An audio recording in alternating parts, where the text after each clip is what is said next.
Welcome to this look at the second set of fact sheets being released, today on Friday, the 3rd of September. The first set were released on Wednesday. I have done a video on those. So these are sheets 5 to 8, giving us another 8 pieces of machinery and equipment to be having a look at. Come along with me, MrSealyp. So the first set, or the first picture, is showing us the Mccormick. That was something I wasn't aware of. People out there might have been already. But we've got the Mccormick Tractor company, manufacturer, involved with the X7 VT drive on the front in that picture. You can't see much of the tractor in the picture. It's more about kind of giving you a teaser and saying, look, this is the company, we've got them. 170,500 for the base model, 190 horsepower. It has a continuously variable transmission. I've been doing a bit of research on those, actually. Fascinating stuff. I won't go into it all now. More efficient than a standard automatic, smoother, less components, and anyway. So not manual, but continuously variable transmission. 31 mile an hour top speed. The Mccormick company, I've been trying to do a bit of research on it because I thought I'd add a bit more in here. The Mccormick Tractor company, named after the McCormick family from Chicago, going way, way, way back. And as far as I can tell, Chauncey Brooks McCormick married Marion Deering, who was the heiress to the Deering Machine Company. They merged together, McCormick and the Deering Machine Company, to form International Harvester, which then became Case IH. Moving on. Well, McCormick Tractors were named after the McCormick family. The plant that produced them was in Doncaster in England. Right up until 2006, December, just before Christmas 2006, the conglomerate corporation, the company that owns, there's loads of these companies that own lots of tractor companies, Argo SPA, closed the factory just before Christmas, laying off just over 300 members of staff. And they moved production of McCormick tractors to Fabrizio, Italy. So McCormick Tractors, I always thought they were Irish, probably because of the name. I think the McCormick family originally were Scots. I'm sure they were Scots. Sorry, bit of a history lesson. So yeah, they're now manufactured in Italy, and there is a McCormick sort of plant in the UK which deals with parts and spares and things like that. Anyway, that's McCormick. We've got them. On the back of that, we've got the Flegel PFW 18,000 Max Line Plus. Slurry tanker, 95 grand, 225 horsepower required to pull it. It's got a working width of 15 metres, as you can see, with a drag hose dribble bar setup. 18,000 litres, it's the PFW 18,000, so it's like 18,000 litres of digestate or slurry. Next then, we have got this lovely picture. Now this isn't anything new. If you've seen any of the gameplay footage and the stuff that we're talking about at Gamescom, we have got the Massey Ferguson 5S on the front, small drop nose Massey of the newer versions. Again, continuously variable transmission, 76,500 to buy the base model, 105 horsepower. Again, I think that'll be the base and then they'll be up from there. Again, it's more about the machinery they're showing, the pitch. You can't really see, but I think on a couple of the videos and the gameplay, you could see it a little bit better. On the back of that, though, is the LO Scorpio 550 stone picker. So if you weren't aware up to now, if you've been hiding under a rock, no pun intended,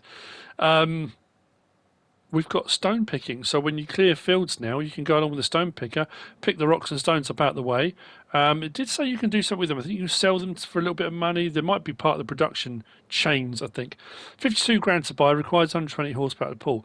2 metre cubes, so that's going to be 2,000 litre capacity for the rock picker, with a 5.5 metre pickup. It is worth noting as well, on a lot of these pictures now, we're seeing a lot of the new icons being added in for the new things. That one obviously being the stone one, but there are obviously the olives and there's a few other ones we're going to see cropping up a little bit later.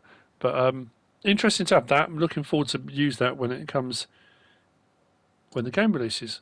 Next up then, we've got the Class Action 870 800, 185 grand, 205 horsepower for the base model.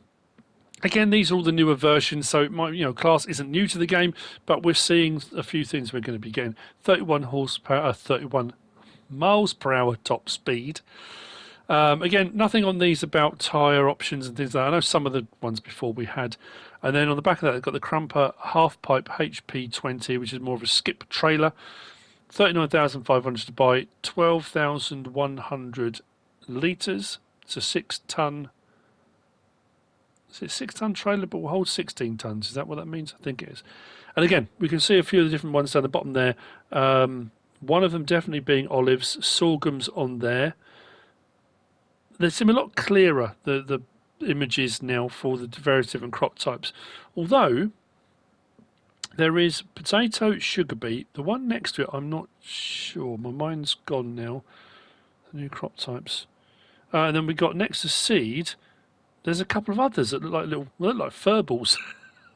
But we'll know more about those as we go forwards, which brings us on to the last and probably the most interesting of them today. And it's this.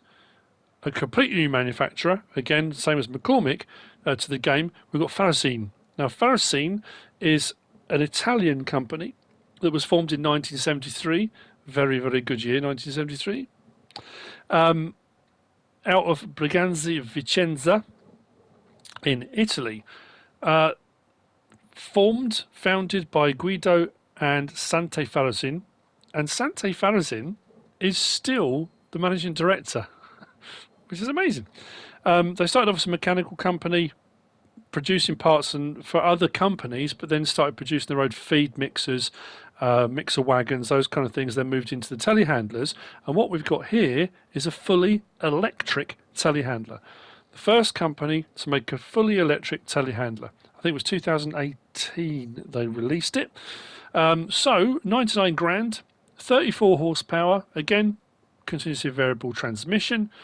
We'll run at 9 miles an hour. It's not particularly fast, but it's supposed to be for moving stuff around yards and things like that. It's going to be fascinating to have a few more electric vehicles. I hope we get more in the thing. And then with that, we've got a Pharazine feed mixer, the PF 2.24 Plus, mixer wagon, 50 grand to buy, 120 horsepower needed, 24,000 litre capacity, and it will do your usual forage type crops. I'm racking my brains looking at those icons. I'm sure with a bit of time we can work those out. One's definitely straw. Silage. Chaff, is that? Anyway. So, a couple of surprises. Things I wasn't expecting. And that's me personally. Again, you might have been aware of some of these companies. They might have been alluded to or spoken about on various different things. Giants have released also today the latest podcast. If you haven't been keeping up with the podcast, I think there's a link in the description along with a link to the gameplay trailer. Should all be there. So that's the next set of fact sheets. The next lot should be next Friday, and we'll see what other delights we get. I hope you found this useful and informative in some way, shape or form. If you have, please give us a like. If you don't subscribe yet, please do. If you want to leave a comment, feel free. And if you want to share this video, then please be my guest. Whatever you should choose to do. Thanks for watching.